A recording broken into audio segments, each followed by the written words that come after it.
तो स्वागत है आपका पाठशाला में। आज हम निकालेंगे time of flight, maximum height and range of A projectile. अब देखो, हम चाहे तो इसको हमेशा ग्राफ बना बना के कर सकते हैं, लेकिन हमेशा आपके पास ग्राफ पेपर हो, फिर आप इसको बैठ कर ड्रॉ करो, इतना टाइम कंज्यूमिंग से बढ़िया है कि आप कुछ फॉर्मूलेज ड्राइव कर लो, उससे आप इजीली सब्स्टिट्यूट करो, निकाल लो। तो यहाँ पे हमने जो भी चीज़ें देखा था उसी के साथ यहाँ पे हमें क्या क्या निकालना है, हम यहाँ पे इस इक्वेशन में निकालना चाहते हैं। जब बॉल मैंने यहाँ पे फेंका था तो यहाँ से जो यहाँ तक चला है ना, इसको मैं बोलूँगा रेंज। आइडिया मिला, इसको बोलूँगा मैं रेंज। उसके बाद ये जो मैक्सिमम हाइट तक पहुँचा था ना, वो इस मैक्सिमम हाइट को मैं बोल दूँगा मैक्सिमम हाइट बोलूँगा। यहाँ तक बातें क्लियर। और ये जो बॉल हवा में था ना, इस पर्टिकुलर टाइम से इस पर्टिकुलर टाइम तक बॉल क्या था, हवा में था, इसको मैं बोलूँगा टाइम ऑफ फ्लाइट। तो चलो शुरू करते हैं। अब तो उसी चीज़ को दोबारा बना लेते हैं। तो हमें क्या बनाना है, पहले एक कुछ हमारे पास ये क्या हो गया, वर्टिकल, ये हो गया हमारा horizontal, that is X and Y. यहाँ पे हमने इनिशियली एक प्रोजेक्टाइल को थ्रो किया विद वेलोसिटी u, कितना एंगल हॉरिजॉन्टल के साथ, थीटा। यहाँ तक बातें क्लियर। तो इसके कंपोनेंट क्या क्या बन जाएगा आप बताओ। इसके कंपोनेंट y में कितना बनेगा आपका, that is u sine theta.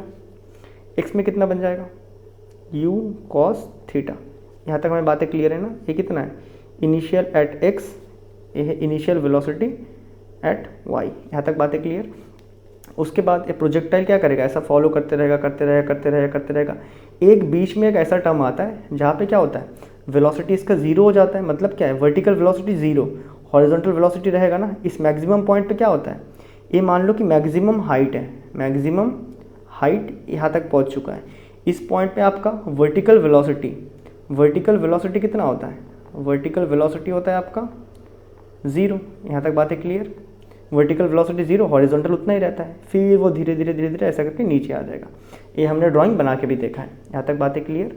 अब देखो इस केस में आपको क्या क्या ढूंढना है। ये जो मैक्सिमम हाइट चलता है ना, इसको आपको ढूंढना है। इसे कहेंगे हम h, या फिर मैक्सिमम हाइट, कि कितना मैक्सिमम हाइट तक वो पहुँच सकता है। और दूसरा जो हमें यहाँ पर निकालना होता है वो होता है रेंज। क्या, रेंज, कि कितना दूर तक हम फेंक सकते हैं, कितना दूर तक ये फेंका जाएगा, कितना दूर तक फेंक सकते हैं। और जितना देर ये हवा में रहता है ना, टाइम इन एयर, ये जो मैंने पार्टिकल फेंका था बहुत देर तक हवा में रहा था, तो जो जितना टाइम वो एयर में रहेगा उसे हम कहते हैं टाइम ऑफ फ्लाइट। क्या कहेंगे, टाइम ऑफ फ्लाइट। तो ये तीन चीज़ें हम इसमें निकालना चाहते हैं। डन। तो पहले लेटस कंसिडर वाला पार्ट लिखो फटाफट। That is latus consider a projectile. मैं हर बार लिखवाता हूँ ये चीज़, projectile which is projected with velocity v and an angle theta with the horizontal, बराबर है हॉरिजॉन्टल। यहाँ तक बातें क्लियर है। डन। उसके बाद हमें क्या लिखना है, कंपोनेंट्स लिख लेना है। तो कंपोनेंट लिखते थे, वर्टिकल कंपोनेंट्स लिखते हैं। पहले क्या लिखते थे, वर्टिकल कंपोनेंट्स। ये बहुत ही इंपॉर्टेंट है, ठीक है, इसको लिख लेना, इजीली सॉल्व हो जाएगा। वर्टिकल कंपोनेंट्स, तो वर्टिकल कंपोनेंट्स क्या है, इनिशियल वेलोसिटी एट वाई, कितना है आपका vertically initial velocity at Y, that is U sine theta. बातें क्लियर है। उसी तरह एक्सेलरेशन इन वाई, इस केस में जब भी बॉल को ऊपर फेंकूंगा, बॉल हमें नीचे क्या करे, बॉल का वेलोसिटी क्या होगा, जैसे फेंक दिया ऊपर जाएगा, फिर धीरे धीरे कम हो जाएगा। मतलब क्या कर रहा है, वेलोसिटी उसके क्या बोलते हैं, एक्सीलरेशन उसके वेलोसिटी को डाउन कर रहा है, तो that is minus G, acceleration in Y. यहाँ तक बातें क्लियर। अब देखो, जब यहाँ पे हिट करेगा ना, जब वो यहाँ पे हिट करेगा तो यहाँ पे कुछ फाइनल वेलोसिटी होगा, ऑब्वियसली कुछ फाइनल वेलोसिटी होगा। डन है। तो यहाँ पे जो फाइनल वेलोसिटी होगा, लेट कि यहाँ पे आपका फाइनल वेलोसिटी इन वाई कुछ है और फाइनल वेलोसिटी इन एक्स कुछ है। तो फाइनल वेलोसिटी इन एक्स इस डायरेक्शन में जो रहता है वो सेम ही रहता है। तो ये कितना रहेगा, क्योंकि हमें पता है इस हॉरिजॉन्टल डायरेक्शन में एक्सीलरेशन का कोई काम ही नहीं है। तो जब इसमें एक्सीलरेशन ही नहीं है तो वेलोसिटी में चेंज होगा ही नहीं, और जब वेलोसिटी में चेंज नहीं होगा तो इनिशियली जो आपका हॉरिजॉन्टल का कंपोनेंट रहेगा वेलोसिटी का, फाइनल भी वही रहेगा। यहाँ तक हमें बातें क्लियर है। तो हमने यहाँ पे लिख लिया ये सारी चीज़ें। अब देखो, अब बताओ कि ये कितना डिस्प्लेसमेंट किया है वाई में असल में कितना डिस्प्लेस किया है। देखो कितना, यही तक तो किया है ना, यही तक ही तो किया है ना। तो आपका y का डिस्प्लेसमेंट h है। यहाँ तक बातें क्लियर। और तो कुछ मुझे दिख नहीं रहा है इस फिलहाल में। अब लिख लो हॉरिजॉन्टल कंपोनेंट। डन। वर्टिकल लिख लिया, तो अब लिख लो हॉरिजॉन्टल कंपोनेंट्स, कि आपके हॉरिजॉन्टल कंपोनेंट्स क्या क्या है। डन है। तो हॉरिजॉन्टल कंपोनेंट में अगेन आपको पहले क्या लिखना है, initial velocity eight horizontal component that is you x, कितना है वो यू कॉस थीटा, बात क्लियर है। और एक्सीलरेशन इन एक्स कितना है आपका, वो तो जीरो होता है हॉरिजॉन्टल में, नो एक्सीलरेशन। फाइनल वेलोसिटी कितना होता है इसमें बताओ, फाइनल वेलोसिटी एट एक्स कितना होता है, सेम होता है। एक्सीलरेशन ही जब नहीं है तो वेलोसिटी में चेंज कौन करेगा। उसी तरह आपका जो होता है ना, रेंज को आर लिखते हैं, ठीक है। तो कितना डिस्प्लेस किया है वो एक्स में, वो क्या है आपका डिस्प्लेस एक्स में कितना किया है, रेंज के बराबर किया है। यहाँ तक हमें बातें समझ आता है, यहाँ तक हमने लिख लिया। अब आती है इसके नेक्स्ट स्टेप में। तो फर्स्ट हम निकालना चाहेंगे टाइम ऑफ फ्लाइट, कितना, टाइम ऑफ फ्लाइट। अब देखो टाइम ऑफ फ्लाइट के लिए मैं क्या चीज़ें आपको बोलने वाला हूँ वो ध्यान से सुनना। तो टाइम ऑफ फ्लाइट के लिए मैं मान रहा हूँ ये जो बॉल था ये ऊपर गया, मैक्सिमम हाइट तक रीच हुआ, रीच होने के बाद फिर वापस आ गया। तो अगर मैं time of flight Y axis में देखूँ, ध्यान देना, वाई एक्सिस में देखूँ, बॉल ऊपर गया, मैक्सिमम हाइट तक रीच हुआ, फिर वापस आ गया। देखो बॉल ऊपर गया वाई एक्सिस में, मैक्सिमम हाइट रीच हुआ, फिर नीचे आ गया। तो चेंज कितना हुआ, पहले भी देखो, पहले भी बॉल धरती के ऊपर था, अभी भी धरती के ऊपर है। तो इस केस में टाइम ऑफ फ्लाइट के केस में द बॉल तो नहीं, projectile, the projectile reaches height h, ये हाइट h को रीच करता है एंड कम्स बैक विथ कितना, with comes back in the surface. So displacement कितना हुआ, सो डिस्प्लेसमेंट इस केस में डिस्प्लेसमेंट कितना हुआ आपका, सो डिस्प्लेसमेंट, इसको छोड़ो, एस वाई छोड़ो, इस केस में छोड़ो, इस केस में, इस पर्टिकुलर केस में जब बॉल यहाँ गया फिर यहाँ आया, तो इस केस में आपका वर्टिकल डिस्प्लेसमेंट कितना हुआ, ज़ीरो हुआ। बातें क्लियर। तो यहाँ पे वो फॉर्मूला बैठाओ, ठीक है, that is S Y is equal to क्या हो जाएगा आपका, U at Y T, time of flight U T, पूरा इस चीज़ को पूरा होने के लिए क्या यही लगा U T, plus half of acceleration in Y into T का स्क्वायर। बातें क्लियर यहाँ तक।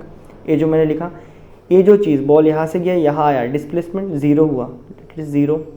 इनिशियल वेलोसिटी एट वाई कितना था, यू साइन थीटा, साथ में आपका time of flight, plus half of acceleration in Y कितना है आपका नेगेटिव जी और टी स्क्वायर। यहाँ तक बातें क्लियर है। अब जब मैं इस टर्म को यहाँ भेजूँगा that is U sine theta into T is equal to negative half G T square, negative negative कटा, बराबर ए टी यहाँ से कट गया। तो अगर मैं क्रॉस मल्टीप्लाई करूँ तो 2 वहाँ जाएगा, that is 2u sine theta divided by a g इस तरफ आ जाएगा, divided by g is equal to t. Idea मिला ना, 2 उस तरफ जाएगा तो 2u साइन थीटा, ये जो जी था ये नीचे आ गया, तो यहाँ पे t बचा। ये होता है आपका टाइम ऑफ फ्लाइट। ये हमने टाइम ऑफ फ्लाइट निकाल दिया। अब हम निकालना चाहते हैं आपका कि ये कितना डिस्प्लेस किया है, आइडिया मिला। अब हम निकालना चाहते हैं इसका मैक्सिमम हाइट कितना रीच हुआ। क्या बात है क्लियर है, मैक्सिमम हाइट कितना रीच हुआ ये हम निकालना चाहते हैं। अब देखो जब मैक्सिमम हाइट को रीच करेगा तब इसका वेलोसिटी कितना होगा, ज़ीरो होगा। तो अभी दूसरा जाता है, ठीक है, मैक्सिमम हाइट के लिए, दैट इज़ एक तो डेरिवेशन कर लिया, अब दूसरा ये कौन सा है, मैक्सिमम हाइट के लिए। फिर से अपना सिंपल, हमें जो चीज़ें पता है, at maximum height the velocity of the projectile is zero. कौन सा velocity, vertical velocity, velocity of the vertical velocity, height the vertical velocity कितना होता है, ज़ीरो होता है। इस पर्टिकुलर पॉइंट पे वर्टिकल वेलोसिटी ज़ीरो, हॉरिजॉन्टल होता है इसलिए तो आगे बढ़ता है ना, ये बातें क्लियर है। तो इस पर्टिकुलर पॉइंट पे आपका फाइनल वर्टिकल वेलोसिटी क्या होता है आपका, v एट y। अगर हम यहाँ पे माने आपका v एट y इस पॉइंट पे, इसको नहीं, इस पॉइंट पे अगर हम फाइनल वेलोसिटी माने वो ज़ीरो है, डन है। फाइनल वेलोसिटी आपका y में ज़ीरो है इस पॉइंट में, ठीक है। इनिशियल वेलोसिटी कितना था आपका y में, ये था जाके आपका कितना u साइन थीटा। यहाँ तक बातें clear. Initial velocity u sine theta था। आओ इसको आगे और करते हैं। अभी u साइन थीटा था, एक्सीलरेशन कितना है, एक्सीलरेशन हमेशा नेगेटिव जी ही रहेगा, उसमें कोई चेंजेस नहीं। हमें निकालना है s। क्या हमारे पास कोई इक्वेशन है मोशन का, है ना, V square minus you square that is V square कौन सा, y का, final velocity at y, u y का square, initial velocity at y is equal to 2 acceleration in y displacement in y। ये बातें clear है। जब ये maximum height पहुंचेगा तब इसका वेलोसिटी जीरो होगा, ये हमें पता है। तो फाइनली क्या हो जाएगा, जीरो हो जाएगा इसका वेलोसिटी, जीरो का स्क्वायर भी जीरो। इनिशियल वेलोसिटी कितना था इसका, u sine theta that is u sine theta. इसका क्या करना है, हमें स्क्वायर करना है, v square minus you square is equal to 2। Acceleration कितना है हमारे पास, वाई एक्सिस में acceleration that is negative g, s at y. इस कंडीशन में डिस्प्लेसमेंट कितना हुआ है, that is h max, that is h हुआ है। यहाँ तक बातें क्लियर। तो इसको हम लोग और थोड़ा सा सॉल्व आउट कर लेंगे, दैट इज क्या आ जाएगा, इसको नेगेटिव बाहर u square sine square theta is equal to minus 2g h, negative negative कटेगा तो यहाँ से h कितना आएगा आपके पास निकल के, that is you square sine square theta by 2g। ये होता है आपका h मैक्स, मैक्सिमम हाइट कितना पहुँचेगा। डन। अब एक फाइनल क्या बचता था हमारे पास, रेंज निकालना। तो रेंज निकाल लेते, फाइनली रेंज निकालते हैं। अब अगर तुम देखो रेंज किस में हो रहा है आपका, हॉरिजॉन्टल में हो रहा है, दैट इज लिख लेंगे range is distance covered, is distance या फिर डिस्प्लेसमेंट जो भी लिखना है, कवर्ड इन किस में, एक्स नहीं, इन हॉरिजॉन्टल, सॉरी एक्स नहीं बोलेंगे, इन हॉरिजॉन्टल डायरेक्शन। यहाँ तक बातें क्लियर है। हॉरिजॉन्टल डायरेक्शन में रेंज होता है।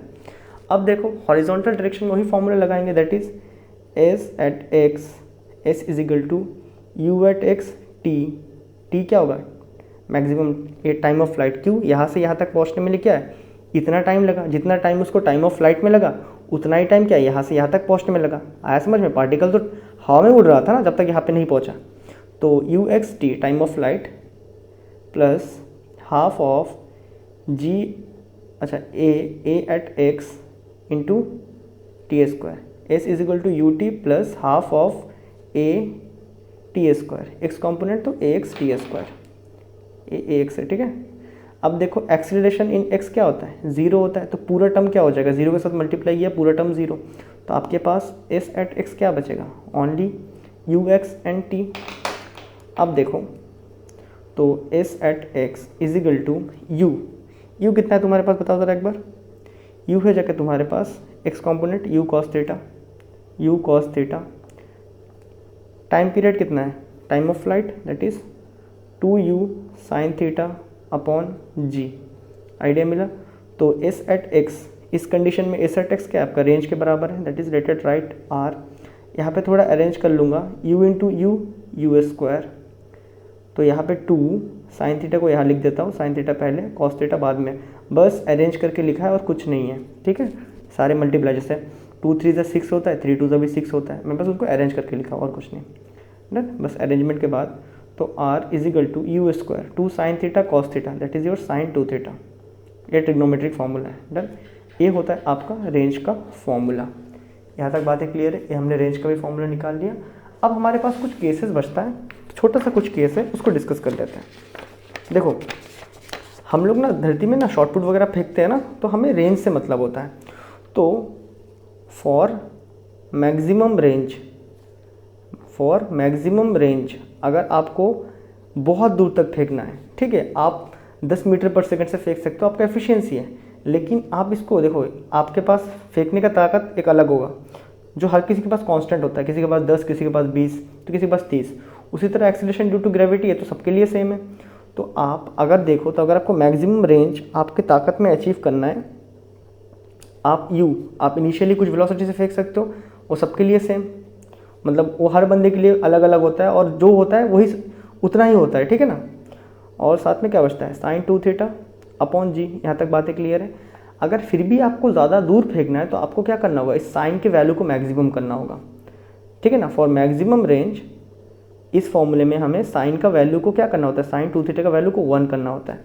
अब साइन का वैल्यू 1 कब होता है बताओ, दैट इज़ साइन थीटा का वैल्यू 1 कब होता है, दैट इज़ 90 डिग्री में, मतलब साइन 90 का भी वैल्यू कितना होता है आपका 1 ही होता है ना। अब देखो साइन 2 थीटा हमें 1 चाहिए और कहीं ना कहीं हमें पता है कि इस केस में साइन 90 भी 1 है, तो मैं यहाँ पे थीटा इक्वेट कर लेता हूँ, ठीक है, थीटा, तो 2 थीटा इजिकल टू 90 चाहिए, तो हमें कितने फेंकना होगा, theta is equal to 90/2 that is 45 degree. इसका मतलब होता है यहाँ पे कुछ सीन है, अगर आप 45 में फेंकते हो ना, 45 डिग्री में फेंकते हो तो ये मैक्सिमम जाएगा, अगर आप उससे ज़्यादा फेंकोगे तब भी कम गिरेगा, अगर आप उससे कम फेंकोगे तब भी कम ही गिरेगा।